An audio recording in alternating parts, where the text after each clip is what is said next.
Currency banned, smart city, GST, Covid, farmer bill, இந்த மாதிரி நம்ம நரேந்திர மோடிஜி புது ரூல்ஸ் அண்ட் ரெகுலேஷன்ஸை மார்க்கெட்டுக்கு அறிமுகப்படுத்த போகிறாரு. இந்த ப்ராட்காஸ்ட் சர்வீஸ் புதுசாக மார்க்கெட்டுக்கு வந்ததுன்னா யூடியூபும் பெரிய லெவலில் பாதிக்கப்படும். எல்லாமே அவரோட கண்ட்ரோலில் இருக்கும். Hi friends, welcome to Redex media. இன்றைக்கி இந்த செகண்ட் வீடியோ பார்த்துட்ருக்கிற அனைத்து நபர்களுக்கும் இந்த பதிவு கண்டிப்பாக உங்களுக்கு உதவும். கடைசி வரைக்கும் இந்த வீடியோ ஸ்கிப் பண்ணாமல் லாஸ்ட் வரைக்கும் பார்த்தீங்கன்னா கண்டிப்பாக என்ன சொல்ல வரன்றது உங்களுக்கு தெளிவாக புரியும். ஓகே, இப்போது இந்த சோஷியல் மீடியாவில் இருக்கக்கூடிய இந்த சோஷியல் மீடியான்றது Facebook, Instagram page, Telegram, other social மீடியாவில் இருக்கக்கூடிய நபர்களுக்கு ஒரு அதிர்ச்சியான செய்தி காத்திருக்கு. சென்ட்ரல் கவர்மெண்ட் ஒரு புது ரூல்ஸ் எடுத்துகிட்டு வந்திருக்கிறாங்க. ஸோ அந்த ரூல்ஸ் என்னன்றதை நான் சொல்கிறேன். ஒருத்தர் வீடியோ எப்படி பயன்படுத்தணும், ஒரு வீடியோ எப்படி நம்ம க்ரியேட் பண்ணணும், ஒரு கண்டென்ட் கிரியேட்டர் வீடியோ எப்படி நம்ம யூஸ் பண்ணணும், அது மட்டும் இல்லை நம்ம போடக்கூடிய வீடியோவுக்கு கமெண்ட் பண்ணுறவங்களும் இதில் அடங்குவாங்க. விச் மீன்ஸ் திரைக்கு முன்னாடியும் திரைக்கு பின்னாடியும் இருக்கக்கூடிய நபர்கள் யாராக இருந்தாலும் இதில் பொருந்துவாங்க. அது மட்டும் இல்லை, இன்ஸ்டாகிராமில் இந்த மாதிரி பேப்பர் ஐடி, ஃபேக் ஐடி, அப்புறம் இந்த தவறான வீடியோஸ் எல்லாம் எடுத்துகிட்டு அங்கே தவறான கமெண்ட் போட்டு அந்த வீடியோ சர்க்குலேஷன் பண்ணுறது, அது மட்டும் இல்லை ஆபாசமான வீடியோ போடக்கூடிய பெண்கள் யாராக இருந்தாலும் சரி, இல்லை ஆபாசமாக வீடியோ போடக்கூடிய ஆண்கள் யாராக இருந்தாலும் சரி இதுக்குள்ளே அடங்குவாங்க. இதுக்கு மேலே சோஷியல் மீடியாவில் யாரும் அதிகமாக ஆட முடியாது. அந்த அளவுக்கு சென்ட்ரல் கவர்மெண்ட்டு புது சட்டத்தை எடுத்துகிட்டு வந்திருக்கிறாங்க. இப்போ Raj TV, Sun TV, Vijay TV, Kalaignar TV, இந்த டிவிக்கெல்லாம் ஒரு டெலிவிஷனுக்கு ஒரு ரூல்ஸ் அண்ட் ரெகுலேஷன்ஸ் எப்படி ஃபாலோ பண்ணுறாங்களோ அதே மாதிரி புதுசாக இந்த ஓடிடி பிளாட்ஃபார்த்துக்கு புது ரூல்ஸ் எல்லாம் எடுத்துகிட்டு வந்தாங்க, புது ப்ரோட்டோகால்ஸ் எல்லாம் எடுத்துகிட்டு வந்தாங்க. அதே மாதிரி சோஷியல் மீடியாவில் இருக்கக்கூடிய அனைத்து நபர்களுக்கும் ஸோ அதை சார்ந்து தான் இன்றைக்கி நம்ம சேனலில் இந்த வீடியோவை நம்ம பார்க்க போகிறோம். கடைசி வரைக்கும் இந்த வீடியோ ஸ்கிப் பண்ணாமல் பாருங்கள். எஸ்பெஷலி இன்ஸ்டாகிராம் யூஸ் பண்ணக்கூடிய நபர்கள் இதில் யாரெல்லாம் இருக்கிறீங்களோ அவங்க எல்லாருமே இந்த வீடியோ பார்த்து உங்கள் நண்பர்களுக்கு எல்லாருக்கும் ஷேர் பண்ணுங்கள். கண்டிப்பாக இந்த வீடியோ உங்களுக்கு ரொம்ப யூஸ்ஃபுல்லாக இருக்கும். ஸோ வாங்க வீடியோக்குள்ளே போகலாம். ஸோ முதல் விஷயம் என்ன நம்ம பார்த்துடலாம். 2024 ஒரு பில் ஒன்று பாஸ் பண்ணுறாங்க. அந்த பில்லோட பேர் ப்ராட்காஸ்ட் சர்வீஸ் பில். ஸோ இந்த ப்ராட்காஸ்ட் சர்வீஸ் பில் என்ன அப்படின்னா, அது ஒரு புது ரூல்ஸு, ஒரு புது ப்ரோட்டோகால்ஸ். இந்த ப்ரோட்டோகால்ஸ் எதுக்கு ஃபாலோ பண்ணோம் அப்படின்னா, நான் முன்னாடியே சொன்ன மாதிரி இந்த டெலிவிஷன் டிவி சேனலுக்கெல்லாம் ஒரு ரூல்ஸை ஃபாலோ பண்ணணும். அதே மாதிரி ஓடிடி பிளாட்ஃபார்மெல்லாம் ஒரு ரூல்ஸை ஃபாலோ பண்ணணும்னு சொல்லியிருந்தேன் இல்லைங்களா. அதே மாதிரி இந்த சோஷியல் மீடியாவில் Facebook, Instagram, X page, Telegram, other social page, எந்த நெட்வொர்க்கில் நீங்கள் இருந்தாலும் ப்ரைவேட் கனெக்டிவிட்டியில், ஸோ அந்த கனெக்டிவிட்டியில் நீங்கள் யூஸ் பண்ணக்கூடிய எந்த கம்பெனியோட சோஷியல் மீடியாவாக இருந்தாலும் இந்த ரூல்ஸை நீங்கள் ஃபாலோ பண்ணணும். பார்க்குறவங்களும் ஃபாலோ பண்ணணும், கமெண்ட் போடுறவங்களும் ஃபாலோ பண்ணணும். நீங்கள் ஃபேவரட்டாக நினைக்கக்கூடிய யூடியூப் சேனல் யாராக இருந்தாலும் இதில் கண்டிப்பாக அவங்க பாதிக்கப்படுவாங்க. ஏன்னா இதுக்கு மேலே இது மெயினாக என்னென்னா, அரசாங்கத்தை தாக்கி எந்த விஷயங்களும் சோஷியல் பேஜில் வரக்கூடாது. அரசாங்கத்தை சார்ந்து யாருமே கண்டென்ட் கிரியேட்டராகவும் யூஸ் பண்ணக்கூடாது. இல்லை ஒரு மீம்ஸ் கிரியேட்டராகவும் யாராவது அரசியல்வாதிய ஃபோட்டோவோ வீடியோவோ இல்லை யாராவது இதை சார்ந்து எந்த ஒரு சோஷியல் மீடியாவிலையும் வீடியோ வந்தால் கண்டிப்பாக இந்த சட்டத்துக்குள்ளே அடங்கும். இதுதான் மெயினான ஒரு இம்பார்ட்டண்ட்டாக. அரசியல்வாதிகளை யாரும் தாக்கி பேசக்கூடாது. அதே மாதிரி பார்லிமெண்ட்டில் ஏதாவது ஒரு பில் பாஸ் பண்ணும்போது இல்லை ஏதாவது ஒரு டீட்டெயில்ஸ் அங்கே வெளியே வர்றதுக்கு முன்னாடியே சோஷியல் மீடியாவிலேருந்து வைரலாகி மற்ற யூடியூப் சேனல்லையும் அதர் பப்ளிக் ப்ரைவேட் சேனல்ஸ்லேயும் இந்த மாதிரி ஒரு விஷயம் நடக்க போகுது அப்படின்னு நீங்கள் முன்னாடியே தெரியப்படுத்தி அது வெளியே பப்ளிக் நடக்கக்கூடிய இல்லை பப்ளிக் வாக்கிங் பிளேஸில் அதுக்கு பிரச்சனை ஆகிறதுக்கு காரணமாக இருந்த யூடியூப் சேனலையும் கண்டிப்பாக ஆக்ஷன் எடுக்கிறதுக்கு வாய்ப்பு இருக்குது. அது மட்டும் இல்லை, நான் நியூஸ் இன்ஃப்ளூயன்சர் யாராக இருந்தாலும் சரி, ஃபார் எக்ஸாம்பிள் நீங்கள் ஜோக் பண்ணுறவங்களா இருக்கலாம், ஃபார் எக்ஸாம்பிள் நீங்கள் ஃபுட் கண்டென்ட்டராக இருக்கலாம், ஃபார் எக்ஸாம்பிள் நீங்கள் ட்ராவல் கண்டென்ட்டராக இருக்கலாம், இந்த மாதிரி யாராக இருந்தாலும் இது உங்களுக்கும் அப்ளிகபிள் ஆகும். ஸோ இப்போ நான் முன்னாடி சொன்ன மாதிரி யாரெல்லாம் இந்த கண்டென்ட் கிரியேட் பண்ணி ஒரு அப்டேட்ஸ் கொடுக்குறாங்களோ அது நியூஸ் அப்டேட்ஸில் கனெக்ட் பண்ணுவாங்க. நியூஸ் இன்ஃப்ளூயன்சரை இந்த ஜோக்கு, காமெடி, அப்புறமா இந்த ஃபுட் கண்டென்ட்ஸ் வீடியோலாம் போடுறாங்க இல்லையா, அவங்க அந்த சிஸ்டத்துக்கு அடங்குவாங்க. அதே மாதிரி நீங்கள் குறிப்பிட்ட ஃபாலோவர்ஸை வச்சு பணம் சம்பாரிச்சாலும் சரி, இல்லை நீங்கள் அட்வர்டைஸ்மெண்ட் பண்ணி பணம் சம்பாரிச்சாலும் சரி, இல்லை உங்கள் சேனலை பேஸ் பண்ணி அதுக்குள்ளே வியூவர்ஸ் வரக்கூடிய இன்கமில் நீங்கள் சம்பாரிச்சாலும் சரி, இல்லை வேறு எப்படியாவது நீங்கள் இன்டர்நெட்டை யூஸ் பண்ணி நீங்கள் பணம் சம்பாரிச்சாலும் இந்த சிஸ்டத்துக்குள்ளே கண்டிப்பாக நீங்கள் உள்ளே வருவீங்க. ஸோ மெயினாக கவர்மெண்ட் ரூல்ஸ் என்ன சொல்ல வராங்கன்னா 2023 இந்த டெலிவிஷனோட புது அமெண்ட்மெண்ட்டை எடுத்துகிட்டு வந்திருந்தாங்க. அது அவ்வளோ சீக்கிரம் யாருமே பயன்படுத்தலை, அவ்வளோ சீரியஸாகவும் எடுத்துக்கல. காலப்போகிற போக்கில் இந்த 2024 நீங்கள் சோஷியல் மீடியாவில் பார்த்துக்கலாம், அனாவசியமான கண்டென்ட்ஸ் எல்லாம் க்ரியேட் பண்ணுவாங்க, அனாவசியமான விஷயங்கள்லாம் அதில் தைரியமாக பேசுவாங்க. யூடியூப் சேனலை யாரை வேணாலும் தாக்கி பேசுகிறதுக்கு யூடியூப் சேனல் ஒன்று போதும். முகத்துக்கு நேராக பேச முடியாது, ஆனால் யூடியூப் சேனலில் உட்காந்து பேசினவங்க நிறைய பேரை நீங்கள் பார்த்துருக்கலாம். தவறான மெசேஜை கொடுத்தவங்க எல்லாரையுமே அரெஸ்ட் பண்ணியிருக்கிறாங்க. நீங்கள் நிறைய பேரை நம்ம சேனலில் பார்த்துருக்கலாம்.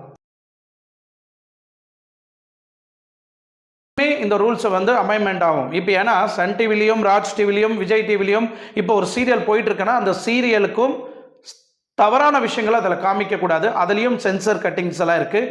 அதை எதை காமிக்கணும் எதை காமிக்கக்கூடாதுன்னு எப்படி அந்த ரூல்ஸ் அந்த டிவி சேனல் சீரியல்ஸ் எல்லாம் ஃபாலோ பண்ணுறாங்களோ அமெண்ட்மெண்ட்டுக்குள்ளே வருவாங்க. ஸோ ஆல்ரெடி நான் சொன்ன மாதிரி 2023 இதை பாஸ் பண்ணியிருந்தாங்க. இப்போது இந்த ப்ராட்காஸ்ட் நியூஸ் யாரெல்லாம் வாசிக்கிறாங்களோ அவங்களுக்கு மட்டும்தான் அப்ளிகபிளாக இருந்தது. பட் போகிற போக்கில் நம்மளையும் இதில் கோத்து விட்டுட்டாங்க யூடியூப் சேனலில் இருக்கிறவங்களோ. ஏன்னா இவங்க தான் அதிகமாக ஆடுறாங்க அப்படின்னு யூடியூப் சேனல்லையும் இந்த லிங்க்கில் எடுத்து விட்டு இந்த வருஷம் அந்த 2024 இந்த ப்ராட்காஸ்ட் சர்வீஸ் பில்லில் யூடியூப் சேனல் சோஷியல் மீடியாவையும் சொருகி வச்சுட்டாங்க. இந்த மாதிரி யூடியூப் சேனலில் இந்த கண்டென்ட்டை க்ரியேட் பண்ணி வீடியோ போடக்கூடிய, அதுவும் சோஷியல் மீடியாவில் கண்டென்ட் க்ரியேட் பண்ணி வீடியோ போடக்கூடிய நபர்களை ஒரு 3 கமிட்டி மெம்பர்ஸை வச்சு இதை நாங்கள் ட்ராக் பண்ணி ஃபாலோ பண்ண போகிறோம். எந்த ஒரு யூடியூப் சேனலாக இருந்தாலும் எந்த ஒரு இன்டர்நெட் யூஸ் பண்ணக்கூடிய நபர்களாக இருந்தாலும் சரி, அந்த கமிட்டி மெம்பர்ஸு அதை ஃபாலோ பண்ணி ட்ராக் பண்ணுவாங்க. அதை சார்ந்து நம்ம இந்தியாவை பாதிக்கிற மாதிரியோ இல்லை மக்களை பாதிக்கிற மாதிரியோ இல்லை அரசாங்கத்தை பாதிக்கிற மாதிரியோ இல்லை ஒரு தனிப்பட்ட நபரை தாக்கி பேசுகிற மாதிரியோ எந்த ஒரு கண்டென்ட்டாக இருந்தாலும் உங்கள் சேனல் மேலே கண்டிப்பாக ஆக்ஷன் எடுப்பாங்க. ஸோ அந்த 3 கமிட்டி என்னன்றதை பார்க்கலாம். First rules self regulated by broadcast. Second one self regulatory organisation. மூணாவது broadcast advice counselling. Broadcast counselling என்ன சொல்ல வராங்கன்னா, சோஷியல் மீடியாவில் இதை தான் நீங்கள் பேசணும், இதெல்லாம் நீங்கள் பேசக்கூடாது, இந்த ரூல்ஸை மட்டும்தான் நீங்கள் ஃபாலோ பண்ணணும், இந்த ரூல்ஸ் எல்லாம் நீங்கள் தவிர்த்துட்டு எந்த வீடியோவும் போடக்கூடாது, எங்களோட ப்ரோட்டோக்காலை உட்பட்டு எங்களோட ரூல்ஸை மதித்து நீங்கள் கண்டென்ட் கிரியேட்டராக வீடியோ போட்டிங்கன்னா நீங்கள் சேனலை நடத்த முடியும். அவங்கவுங்க யூடியூப் சேனலை யாராவது ஒளிபரப்புனாங்கன்னா அவங்க மேலே ஆக்ஷன் எடுக்கப்படும். ஸோ யூடியூப் சேனல் யார் நடத்தினாலும் சரி, ஸோ யூடியூப் சேனல் நடத்தக்கூடிய நபர்கள் அது 10,000 இருக்கலாம், இல்லை 1,00,000 இருக்கலாம், இல்லை 1 கோடி ஃபாலோவர்ஸை கூட வச்சுருக்கலாம். அவங்க யாராக இருந்தாலும் அந்த கவர்மெண்ட்டோட ரூல்ஸை நம்ம பக்காவாக ஃபாலோ பண்ணியிருக்கணும். நம்ம ஃபாலோ பண்ணி அரசாங்கத்துக்கிட்ட நம்மளோட பர்ஃபெக்டான இந்த சேனலோட டாக்குமெண்ட்டு, இந்த சேனலுக்குன்னு ஒரு பேர் வச்சுருப்பீங்க, அதோட கண்டென்ட் கிரியேட்டர் என்ன சார்ந்த நீங்கள் பேச போகிறீங்கன்னு உங்களோட டீட்டெயில் அரசாங்கத்துக்கிட்ட நீங்கள் சப்மிட் பண்ணணும். அதை சப்மிட் பண்ண பிறகு அதுக்கப்புறம் நீங்கள் உங்களோட யூடியூப் சேனலுக்கு ஒரு லைசன்ஸ் வாங்கணும். அந்த லைசன்ஸை வாங்கி அவங்க கொடுக்கக்கூடிய அந்த ரூல்ஸ் எல்லாம் நீங்கள் ஃபாலோ பண்ணி தான் நீங்கள் யூடியூப் சேனலை ரன் பண்ண முடியும். இந்த பில் என்ன சொல்லுதுன்னு பார்த்தீங்கன்னா, இந்த ரூல்ஸ் எல்லாம் ஃபாலோ பண்ணுறதுக்கு இதெல்லாம் அப்ளைக்கபிள் நீங்கள் ரெஜிஸ்டர் பண்ணணும் அப்படின்னா, சப்போஸ் இந்த ப்ராட்காஸ்ட் சர்வீஸ் பில் பாஸ் ஆச்சுன்னா, ஏன்னா ஆல்ரெடி ஹோல்டில் இருக்குது, ப்ரொசஸிங்கில் இருக்குது, எனி மூமெண்ட் அப்ரூவல் ஆகும். இன்கேஸ் அப்ரூவல் ஆச்சுன்னா நாம் என்ன ரூல்ஸை ஃபாலோ பண்ணணும், அதுக்கு மெயினாக யாரை நம்ம ஒரு கவுன்சிலிங் மெம்பரை காண்டாக்ட் பண்ணோம். அந்த கவுன்சிலிங் மெம்பர் பேர் என்னன்றதையும் உங்களுக்கு நான் சொல்கிறேன். அந்த ஆஃபீஸரோட பேர் கிரீவியன் ரெட்ரெஸ்ட்ரல். ஸோ இந்த ஆஃபீஸரை நாம் கன்சல்ட் பண்ணோம். இது எப்படி கன்சல்ட் பண்ணோன்னா, ஃபார் எக்ஸாம்பிள் நீங்கள் யூடியூப்லேயோ இன்ஸ்டாகிராம்லேயோ ஒரு வீடியோ போடுறீங்க, அந்த வீடியோ தனிப்பட்ட நபரையோ இல்லை ஒரு அரசாங்கத்தையோ இல்லை அந்த கண்டென்ட்டுக்கு பாதிக்கப்பட்ட நபர்கள் யாராக இருந்தாலும், இன்ஃப்ளூயன்சராக இருந்தாலும் இல்லை வியூவர்ஸாக இருந்தாலும், அவங்க அந்த வீடியோ சார்ந்து ஒரு கம்ப்ளைண்ட்டை பதிவு பண்ணுவாங்க. அந்த கம்ப்ளைண்ட் 24 ஹவர்ஸோ இல்லை 72 ஹவர்ஸோ ஒரு டைம் லிமிட் கொடுப்பாங்க. நீங்கள் இந்த கிரிவியன் ஆஃபீஸர்கிட்ட போயிட்டு இதை சார்ந்து நீங்கள் எக்ஸ்பிளைன் பண்ணி அந்த வீடியோவை எடுக்கணுமா இல்லை எடுக்கக்கூடாதா, இல்லை உங்கள் மேலே சட்ட ரீதியாக ஆக்ஷன் எடுப்பாங்களான்றதை அந்த ஆஃபீஸர் உங்களுக்கு எக்ஸ்பிளைன் பண்ணி சொல்லுவார். ஸோ அது மட்டும் இல்லை, இந்த யூடியூப் சேனல் நடத்துகிற மெம்பர்ஸ் யாராக இருந்தாலும் சரி, அது ஸ்பீக்கராக இருக்கட்டும், இல்லை எடிட்டராக இருக்கட்டும், இல்லை டெலிகாஸ்டராக இருக்கட்டும், இல்லை உங்கள் யூடியூப் சேனலில் இருக்கக்கூடிய மெம்பர்ஸ் எல்லாருமே இந்த நியூஸ் ப்ராட்காஸ்ட் சேனலில் ஏதாவது ஒரு கம்பெனியில் வந்து நீங்கள் மெம்பராக இருக்கணும். ஃபார் எக்ஸாம்பிள், நீங்கள் மெம்பராக இருக்கக்கூடிய digital association members like NBDA or DigiPub or news India founder or other association, ஏதோ ஒரு அசோசியேஷனாக இருந்தாலும் அந்த அசோசியேஷனில் நீங்கள் ஒரு மெயின் மெம்பர் கார்டு, ஒரு உறுப்பினர் கார்டை வாங்கியிருக்கணும். இப்போ சினிமாவில் நம்ம எப்படி ஒரு அசோசியேஷன் மெம்பர்ஷிப் கார்டு இருக்குமோ அதே மாதிரி யூடியூப் சேனல் நடத்தக்கூடிய அனைத்து நபர்களும் இந்த மாதிரி ஒரு மெம்பர்ஷிப் கார்டை நம்ம வாங்கி வச்சுருக்கணும். இதே மாதிரி யூடியூப் சேனலில் இப்போ நிறையா இந்த இன்ஸ்டாகிராமில் இருக்கக்கூடிய நீங்கள் நிறைய செலிப்ரிட்டின்னு சொல்லி நிறைய பேர் வந்து இன்றைக்கி ஆபாசமான விஷயத்துக்கெல்லாம் வந்து நிறையா என்ன சொல்கிறது இம்பார்ட்டன்ட் கொடுத்துட்டு வராங்க. அது வியூவர்ஸ் ஆகட்டும், கன்சூமர் ஆகட்டும், இல்லை பார்க்கக்கூடிய நபர்கள் யாராக இருந்தாலும் சரி, அவங்களாம் வந்து கண்டிப்பாக இந்த ரூல்ஸ்னால் கண்டிப்பாக பாதிக்கப்படுவாங்க. இதுக்கு மேலே அவங்க இந்த மாதிரி வீடியோலாம் போட்டாங்கன்னா டைரெக்டாக ஜெயில் தான். ஸோ யாராக இருந்தாலும் சரி, இந்த ரூல்ஸ் ஏன் இவ்வளோ டைட்னிங் பண்ணுறாங்கன்னா, ஃபார் எக்ஸாம்பிள் யூடியூப்பில் நீங்கள் ஒரு நல்ல ஒரு சாங்கை பாடுறீங்கன்னு வச்சிங்களா, அந்த சாங்கில் ஏதோ ஒரு பீப் கண்டென்ட் வருது, இல்லை ஏதோ ஒரு ஜாதியை சார்ந்து ஒரு கம்யூனிட்டியை சார்ந்து நீங்கள் பாடுறீங்கன்னு வச்சுங்க, இல்லை ஒரு அரசியல்வாதியை சார்ந்து பாடுறீங்க அப்படின்னு ஏதாவது அதில் ஒரு வரி இருந்தாலும் அதில் இதுக்குள்ளே வரும். கண்டிப்பாக இது வரத்துக்கு வாய்ப்பு இருக்குது. பட் 100% அதுக்குள்ளே வரும்போது இதுக்கு நீங்கள் எக்ஸ்பிளனேஷன் கொடுக்க வேண்டிய பொசிஷனில் நீங்கள் இருக்கப்படுவீங்க. நம்ம நார்மல் சப்ஸ்கிரைபர் சேனல் வச்சுருக்கவங்க, ஒரு 10,000, 20,000, 30,000 சேனல் வச்சுருக்கிறவங்க, ஓகே, பெரிய லெவலில் பாதிக்கப்படும். ஏன்னா ஆல்ரெடி பெரிய சேனலில் ஒரு ப்ரொஃபஷனலாக நடத்தக்கூடிய ஒரு டிவி சேனலுக்கு நிகராக நடத்தக்கூடிய நிறைய யூடியூப் சேனல்ஸ் இருக்குது. அவங்களுக்குன்னு ஒரு ஆடிட்டர் இருப்பாங்க, அவங்களுக்குன்னு ஒரு லாயர் இருப்பாங்க, அவங்களுக்குன்னு ஒரு ஜென்யூனான எடிட்டர் இருப்பாங்க. கண்டிப்பாக அவங்கக்கிட்ட பணம் இருக்கும். இந்த மாதிரி ஒரு இஷ்யூ வந்தாக்கா கண்டிப்பாக அவங்க ஈஸியாக சார்ட் அவுட் பண்ணிக்க முடியும். பட் இந்த சின்ன சின்ன சேனல் ஒரு 20,000, 30,000, 40,000, ஏன் 1 லட்சம் வச்சு ஃபாலோ பண்ணக்கூடிய யூடியூப் சேனல் கண்டிப்பாக அவங்க என்ன செய்வாங்கன்றது தான் இன்றைக்கி ஒரு கேள்விக்குறி. இது மட்டும் இந்த வீடியோ நீங்கள் பார்த்துருப்பீங்க. ஸோ இதில் வந்து ரொம்ப ரொம்ப இம்பார்ட்டண்ட்டான வீடியோ. யூடியூபர்ஸை நீங்கள் ஒரு பக்கம் வச்சாலும் இன்ஸ்டாகிராமில் ரொம்ப ரொம்ப ரொம்ப ரொம்ப ரொம்ப அநியாயம் நடந்துகிட்ருக்கு. அது நீங்கள் எல்லாருமே பார்த்துட்ருக்கிறீங்க.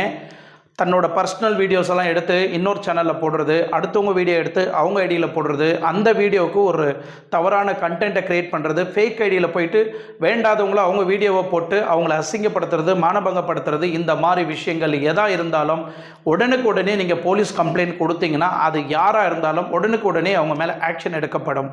இதுதான் இந்த புது டேர்ம்ஸ் அண்ட் கண்டிஷனோட ரூல்ஸ். மக்கள் வந்து இதில் எந்த வகையிலையும் பாதிக்க மாட்டாங்க. ஆனால் கண்டென்ட்டை வந்து என்ன சொல்கிறது சப்போர்ட் பண்ணுறவங்க, அந்த கண்டென்ட்டு கீழே போய் நீங்கள் கமெண்ட் பண்ணுறவங்க, ஃபேஸ்புக்கில் நிறைய பேர் வந்து இன்றைக்கி வீடியோவை பார்க்கலாம். நீங்கள் அந்த வீடியோ பார்த்துட்டு அது சரியாக இருக்கா இல்லையா அப்படின்னு பார்த்து நீங்கள் போடக்கூடிய கமெண்ட் வந்து பொதுமக்களுக்கும் பாதிக்கக்கூடாது, அரசாங்கத்துக்கும் பாதிக்கக்கூடாது, ஏன் உங்களையும் பாதிக்கக்கூடிய வகையில் இருக்கக்கூடாது அந்த நீங்கள் போடக்கூடிய கமெண்ட். ஸோ அதையும் நீங்கள் பார்த்துக்குங்க. ஏன்னா கமெண்ட் போடுறவங்களையும் இந்த சட்டத்துக்குள்ளே எடுத்துகிட்டு வராங்க. ஸோ இதுக்கு மேலே இன்ஸ்டாகிராம்லேயோ இல்லை ஃபேஸ்புக்லேயோ இல்லை டெலிகிராம்லேயோ இல்லை எக்ஸ் பேஜ்லேயோ இல்லை யூடியூப்லேயோ இல்லை அதர் இன்டர்நெட் சோஷியல் பேஜ்லேயோ யாரும் வந்து இதுக்கு மேலே ஓவராக ஆட முடியாது. ஆடக்கூடிய நபர்கள் யாராக இருந்தாலும் தயவு செய்து என்னோட யூடியூப் சேனலில் நீங்கள் இங்கே உங்களோட இன்ஸ்டாகிராமோ ஃபேஸ்புக்கோ எந்த ஒரு ஐடியா இருந்தாலும் சரி, உங்கள் ஐடி பேர், உங்களோட டீட்டெயிலு எனக்கு வாட்ஸ்அப் பண்ணிங்கன்னா, இந்த நபர் இந்த மாதிரி எனக்கு பிரச்சனை பண்ணுறாரு அப்படின்னு நான் இந்த கமிட்டி மெம்பர்ஸ்க்கு, இந்த 3 போர்ட் ஆஃப் கமிட்டி மெம்பர்ஸ் சொன்னேன் இல்லைங்களா, அவங்களுக்கு நான் மெயில் பண்ணேன்னா உடனே இவங்க மேலே ஆக்ஷன் எடுக்கப்படும். ஸோ யாராக இருந்தாலும் இந்த நம்பருக்கு காண்டாக்ட் பண்ணி உங்களோட டீட்டெயில்ஸை எனக்கு ஃபார்வர்ட் பண்ணுங்கள்.